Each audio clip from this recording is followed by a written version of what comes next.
అందరికీ నమస్తే. Welcome to TR TV. నేను మీ తిరుపతి. బండి సాయి భగీరథ్ పోలీసులకు నిన్న ఒక లేఖ రాసిండు. నాకు ఒక 2 రోజుల సమయం ఇవ్వండి, నేను అన్ని ఆధారాలతో సిట్టు ముందుకు వస్తా. నేను ప్రస్తుతం ఈరోజు రాలేకపోయినా నా వ్యక్తిగత కారణాల వల్లనే నేను రాలేదు అని చెప్పి బండి సాయి భగీరథ్ నిన్న పోలీసులకు మెయిల్ పంపిండు. అలాగే ఒక లేఖ కూడా రాసి పంపించేటటువంటి కార్యక్రమం చేసిండు. కానీ పోలీసులు మాత్రం ఆ లేఖని యాక్సెప్ట్ చేయలేదు. లేదు మీరు విచారణకు రావాల్సిందే, మీరు ఇవన్నీ కహానీలు చెప్తే కుదరదు, మీ ఇంటికి ఆల్రెడీ మీ మామకు నోటీసులు ఇచ్చినాం, మీ మామని నిన్ను తీసుకురమ్మని చెప్పినాం, నువ్వు రాలేదు, నువ్వు రాకపోతే లీగల్గా యాక్షన్ తీసుకుంటాం అనేటటువంటి ముచ్చట కూడా మేము ఆ నోటీస్లో చెప్పినాం. అది చూసిన తర్వాత కూడా మీరు రాలేదంటే ఏందో మాకు అర్థమైతలేదు, మీరు విచారణకు రావాల్సిందే, లేదు మీరు విచారణకు రండి అని చెప్పి పోలీసులు మళ్ళీ ఇంకోసారి బండి సంజయ్ కొడుకుకి మళ్ళీ ఇంకోసారి లేఖ పంపించేటటువంటి నోటీస్ పంపించేటటువంటి కార్యక్రమం చేశారు. సో బండి సంజయ్ కొడుకు ప్రస్తుతం పరారీలో ఉన్నాడు. బండి సంజయ్ కొడుకు ఎక్కడున్నాడో తెలియదు అనేది కొంత వినబడుతున్నటువంటి ఒక చర్చ. అట్లనే నిన్న బండి సంజయ్ కొడుకు ఒకటి మెయిల్ పంపించిండు, రెండోది లేఖ పంపించిండు. ఆయన పంపించినటువంటి మెయిల్ కరీంనగర్ నుండి పంపించిందట, లేఖ కూడా వేరే దగ్గర నుండి పంపించిందట. ఆయన పంపించినటువంటి మెయిల్ లేఖలో 2 సంతకాలు ఉన్నాయి. ఆ 2 సంతకాలు డిఫరెంట్ ఉన్నాయి. ఆయన పంపించినటువంటి మెయిల్లో సంతకం వేరే ఉన్నది, ఆయన పంపించినటువంటి ఏదైతే లేఖ ఉందో ఆ లేఖలో సంతకం వేరే ఉన్నది. అంటే అసలు బండి సంజయ్ కొడుకు కాదు పంపించింది లేఖ, వేరే ఎవరో పంపించిర్రు. ఆ సంతకం పెట్టింది వేరే వాళ్ళు పోలీసులకు లేఖ పంపించి పోలీసులనే మొత్తం ఆగమాగం చేస్తూ ఉన్నారు అనేది కొంత వినబడుతున్నటువంటి వ్యవహారం. సో ఇప్పుడు బండి సంజయ్ కొడుకు ప్రస్తుతం హైదరాబాద్లో లేడట. కానీ బండి సంజయ్ కొడుకు ఏం చెప్తున్నాడు, నిన్న రాసినటువంటి లేఖలో కూడా నేను లోకల్లోనే ఉన్నా, హైదరాబాద్లోనే ఉన్నా, కరీంనగర్లోనే ఉన్నా, ఎక్కడికి పారిపోలేదు, ఎక్కడికి పోలేదు, ఇదే దేశంలో ఉన్నా, ఇదే రాష్ట్రంలో ఉన్నా, నేను ఏడికి పోలేదు, విచారణకు హాజరైతే ఎల్లుండి దాకా నాకు టైం ఇవ్వమని చెప్పి నిన్న బండి సంజయ్ కొడుకు లేఖ రాసిండు, పంపించిండు. బండి సంజయ్ కొడుకు ప్రజెంట్ అసలు హైదరాబాద్లోనే లేడు అనేది వినబడుతున్నటువంటి అంశం, అసలు తెలంగాణలోనే లేడు అనేది కొంత వినబడుతున్నటువంటి ఒక చర్చ. అందుకే నిన్న బండి సంజయ్ కొడుకు పోలీస్ స్టేషన్కు పోలేదు, విచారణకు హాజరు కాలేదు అనేది కూడా వినబడుతున్నటువంటి వ్యవహారం.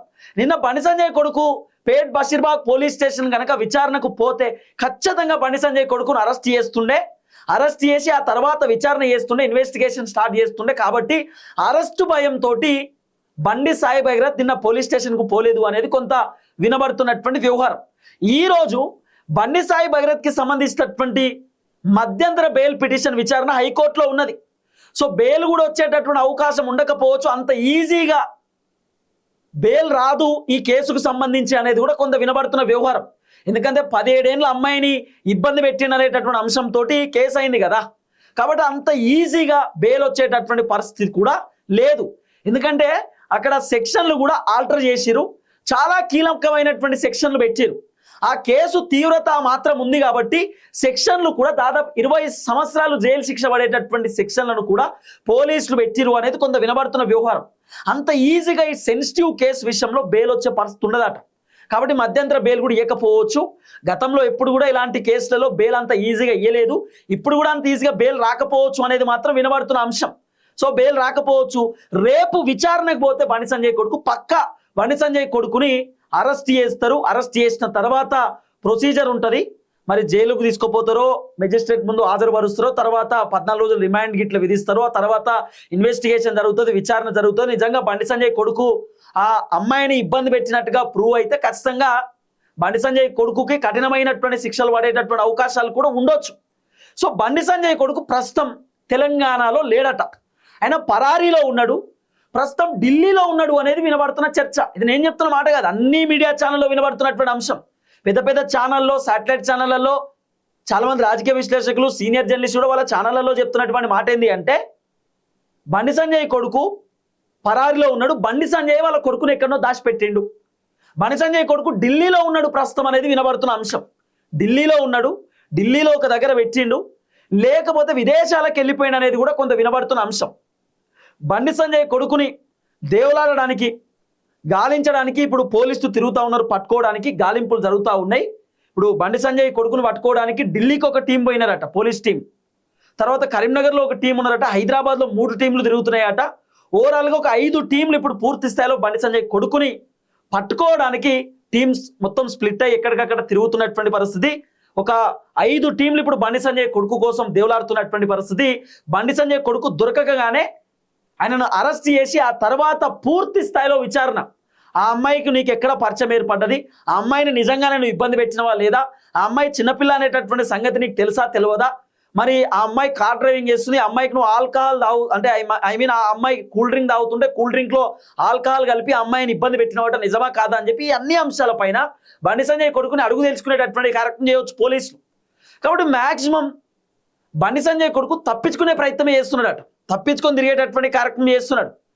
సో పోలీసులేమో విచారణకు రావాల్సిందే, మీరు లేఖలు రాసినా ఏది రాసినా కుదరదు, విచారణకు అటెండ్ కమ్మని చెప్పి పోలీసులు చెప్తున్నారు. మరి బండి సంజయ్ కొడుకు ఎక్కడున్నాడో కూడా తెలియనటువంటి పరిస్థితి. కానీ ఆయన పారిపోయిండు, పరారీలో ఉన్నాడు, దొరకట్లేదు అనేది వినబడుతున్న అంశం. కానీ బండి సంజయ్ కొడుకు మాత్రం మధ్యంతర బెయిల్కి సంబంధించినటువంటి అంశంలో కూడా ఆయన ఏమని పేర్కొన్నాడు, నేను లోకల్లోనే ఉన్నా, ఎక్కడికి పారిపోలేదు, నేను హైదరాబాద్లోనే ఉన్నా, నేను కరీంనగర్లోనే ఉన్నా, నేను ఇట్లా పారిపోయే వ్యక్తిని కాదు, విచారణకు నేను హాజరైతా, నేను సహకరిస్తా, ఇన్వెస్టిగేషన్కి నేను సిద్ధంగా ఉన్నా, ఎవరిని నేను ఇబ్బంది పెట్టను, నా క్యారెక్టర్ దెబ్బతీసేటటువంటి విధంగా వార్తలు ఇస్తున్న నా ఫ్యామిలీని దీంట్లో లాగుతురు కాబట్టి నేను పూర్తి స్థాయిలో ఆధారాలతోటి సిట్టు అధికారి ముందుకు వస్తా, అన్ని విషయాలకు నేను సమాధానం చెప్తా, దయచేసి నాకు 2 రోజుల సమయం ఇవ్వని చెప్పి బండి సంజయ్ కొడుకు పోలీసులకు రిక్వెస్ట్ చేసిండు. కానీ పోలీసులు ఎక్కడ కూడా యాక్సెప్ట్ చేస్తలేరు. అయితే ఇప్పుడు అమ్మాయి చెప్తున్నటువంటి మాట ఏంది, నన్ను ఫస్ట్ అపార్ట్మెంట్కి తీసుకుపోయిండు, 3 రోజులు ఉండాలని కండిషన్ పెట్టిండు, రెండోసారి ఫామ్ హౌస్ తీసుకుపోయిండు, మూడోసారి 31st ఫామ్ హౌస్ తీసుకుపోతే మేము పోయిన తర్వాత ఇంకిద్దరు అమ్మాయిలు వచ్చారు, 5 అబ్బాయిలు వచ్చారు, 6 అబ్బాయిలు 3 అమ్మాయిలం మేము. మరి ఆమె స్టేట్మెంట్ అయితే చెప్పింది, మరి ఫామ్ హౌస్లో ఏం జరిగింది ఏం కథ అనేది తెలియదు. ఒక సీసీటీవీ ఫుటేజ్ నిన్న తెరపైకి వచ్చింది. ఆ అమ్మాయి కార్ డ్రైవ్ చేస్తూ ఫామ్ హౌస్లోకి వెళ్తుంది. ఆ అమ్మాయి కారులో పక్కనే సాయి భగీరథ్ కూడా ఉన్నాడు. సాయి భగీరథే ఫస్ట్ దిగిండు కారు, తర్వాత అమ్మాయి దగ్గరికి పోయి డ్రైవింగ్ సంబంధించిన డోర్ తీసి అమ్మాయిని దించిండి. ఇద్దరు ఫోన్ మాట్లాడుకుంటూనే ఫామ్ హౌస్ లోపలికి పోతున్నారు. ఆ వీడియో ఇప్పుడు సోషల్ మీడియాలో విపరీతంగా సర్క్యులేట్ అవుతున్నది. ఇప్పుడు ఎవరెవరైతే ఆ అమ్మాయికి సంబంధించినటువంటి వీడియోలు సోషల్ మీడియాలో సర్క్యులేట్ చేస్తున్నారో వాళ్ళందరిపైన కూడా సైబర్ క్రైమ్ పోలీసులు కేసు నమోదు చేస్తున్నారు. మీరు కూడా బాగా గుర్తుపెట్టుకోండి, ఆ అమ్మాయి 18 ఏళ్ల కంటే చిన్న వయసు, 18 ఏళ్ల కంటే పైన కాదు. కాబట్టి ఆ అమ్మాయి ఫోటోలు వీడియోలు ఎవరెవరైతే వైరల్ చేస్తూ ఉన్నారో, ఎవరెవరైతే ఫోటోలు వీడియోలు సోషల్ మీడియాలో పెడతారో వాళ్ళందరినీ పోలీసులు అరెస్ట్ చేయడానికి సిద్ధంగా ఉన్నారు. కేసులు కూడా పలు సెక్షన్ల పైన నమోదు చేస్తున్నారు. అందరు ఇబ్బంది పడేటటువంటి అవకాశం ఉంటుంది. కాబట్టి ఈ కేసులో ఇరుక్కుంటే చాలా ప్రమాదం, బయటకు వచ్చే పరిస్థితి కూడా ఉండదు. అంత సెన్సిటివ్ కేసు, ఒక అమ్మాయిని ఇబ్బంది పెట్టిన అనేటటువంటి కేసు. ఇక నేను చెప్తలేను కొన్ని సెక్షన్లు అవి చెప్తే, ఎందుకంటే మనకు కొన్ని కాపీరైట్లు వస్తున్నాయి, తర్వాత కొన్ని రిస్ట్రిక్షన్స్ ఉన్నాయి, యూట్యూబ్లో కూడా గైడ్ లైన్స్ ఉన్నాయి, కాబట్టి అన్నీ నేను చెప్పట్లేదు. కానీ ఈ కేసు చాలా సెన్సిటివ్, ఎవరైనా ఇరుక్కోపోతే మాత్రం బయటకు వచ్చే పరిస్థితి ఉండకపోవచ్చు. కాబట్టి ఇప్పుడు దాదాపు 300-400 ఇన్స్టాగ్రామ్, యూట్యూబ్, ఫేస్బుక్ సంబంధించిన ఐడీలను కూడా వెరిఫై చేస్తున్నారు పోలీసులు. కొన్ని ఐడీలను ఎరేజ్ చేసిరు, కొన్ని బ్లాక్ చేస్తున్నారు. కాబట్టి ఎవరెవరైతే వీడియోలు వైరల్ చేస్తారో అవన్నీ తీసేయండి, లేకపోతే మీకు ఇబ్బంది అవుతుంది. సో మొత్తానికైతే బండి సంజయ్ కొడుకు ప్రస్తుతం పరారీలో ఉన్నాడట, ఆయన లేడట. ఆయన హైదరాబాద్లో లేడు, అట్లనే కరీంనగర్లో కూడా లేడు అనేది వినబడుతున్న చర్చ. ఈ రోజు హైకోర్టు కూడా అడ్వకేట్లే పోతా ఉన్నారు అనేది కూడా వినబడుతున్నటువంటి అంశం. మరి అసలు బండి సంజయ్ కొడుకు ఎక్కడున్నాడు? ఇప్పుడు పోలీసులు పట్టుకోవాలంటే 2 గంటల పని, పోలీసులు తలుచుకుంటే 2-3 గంటలలో పట్టుకోవచ్చు. ఒక కేంద్ర మంత్రి కొడుకు కాబట్టి పట్టుకుంటలేరో ఏమో తెలుస్తలేదు. మరి పోలీసులకు ఇన్ఫర్మేషన్ ఉండదా అండి? ఒక వ్యక్తిని పట్టుకోవాలంటే ఇమీడియట్లీ పోలీసులు ఎక్కడున్నా, ఏ బొక్కలో దాక్కున్నా కూడా పట్టుకుంటారు పోలీసులు. పోలీసుల దగ్గర ఆ ప్రతిభ ఉంటుంది, వాళ్ళు పట్టుకోగలుగుతారు. సిగ్నల్ ట్రేస్ చేస్తారా, ఏం చేస్తారు ఏందనేది పోలీసులకు తెలుసు. పోలీసులకు మెయిల్ పంపించి పోలీసులకు లేఖ రాసేటటువంటి వ్యక్తిని పట్టుకోవడం పెద్ద లెక్కనా? మరి మెయిల్ అడ్రస్ పట్టుకుంటే అయిపోతుంది, ఆ లేఖ ఎక్కడికి వెళ్ళి వచ్చిందో తెలుసుకుంటే అయిపోతుంది కదా. సరే పోనీ వాళ్ళు అడ్వకేట్లో పంపించారు అనుకుందాం, సంతకం ఎవరు పెట్టిరు? మరి సంతకం పెట్టడానికన్నా భగీరథ్ కావాలి కదా. మరి సంతకం పెట్టడానికన్నా అడ్వకేట్ దగ్గరికి వచ్చి ఉంటాడు కదా.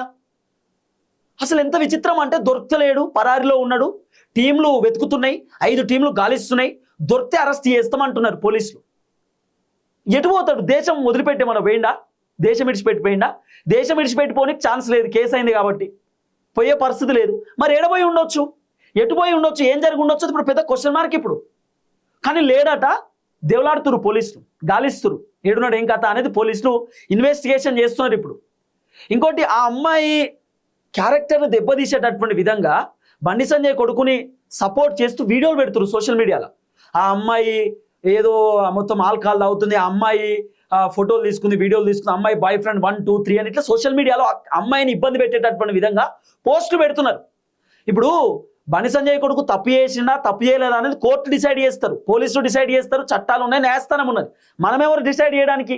మన ఇంట్లో ఒక ఆడపిల్లకు అన్యాయం జరిగితే మనం ఇట్లనే పోస్టులు పెడతామా? సోషల్ మీడియాలో ఆడపిల్ల సంబంధించిన ఫోటోలు వీడియోలు ఇట్లనే సర్క్యులేట్ చేస్తామా?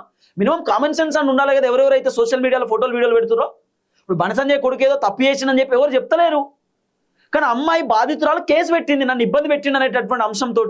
సో ఆ కేసు ఇంకా ముందుకు పోతుంది, ఇన్వెస్టిగేషన్ జరుగుతుంది, దర్యాప్తులు జరుగుతున్నాయి, తెలుస్తుంది. లెట్స్ సీ ఏం జరగబోతుంది, ఏం కథ అనేది ఇంకా బయటపడే అవకాశం ఉంది. ఎందుకంత తుత్తరా చాలా మందికి సోషల్ మీడియాలో? ఆ అమ్మాయి కారు నడుపుకుంటూ పోతుంది అంటే భగీరథ నడపమని చెప్పిండేమో. భగీరథ కొంత దూరం నడిపిన తర్వాత ఫామ్ హౌస్ దగ్గరికి వచ్చేసరికి నువ్వే నడపమని అమ్మాయికి ఇచ్చిండేమో, చెప్పలేం. భగీరథ అమ్మాయిని ఫామ్ హౌస్ దాకా అడ్రస్ చెప్పి తీసుకుపోయిండేమో, ఆ తర్వాత ఏం చేసిండో చెప్పలేం.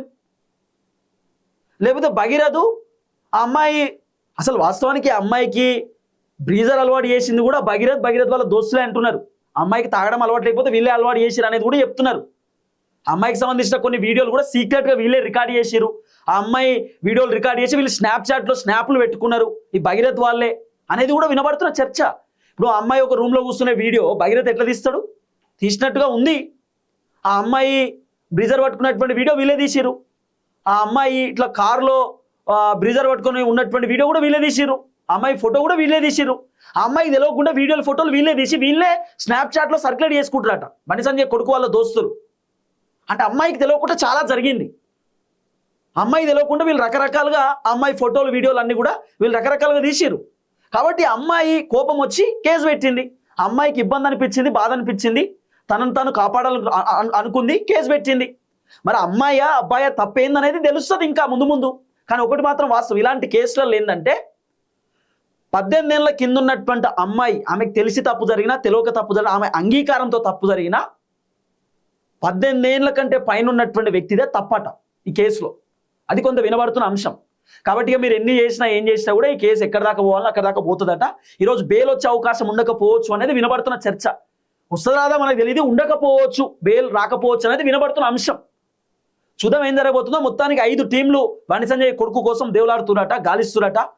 మరి ఎక్కడ దాకా పోతుంది పంచాయతీ ఏం కాదు అనేది ఇంకా ముందు ముందు చూడాల్సినటువంటి అవసరం ఉంటుంది. దయచేసి ఈ వీడియో అందరూ షేర్ చేసేటటువంటి కార్యక్రమం చేయండి. అందరికీ నమస్తే, థ్యాంక్ యూ సో మచ్.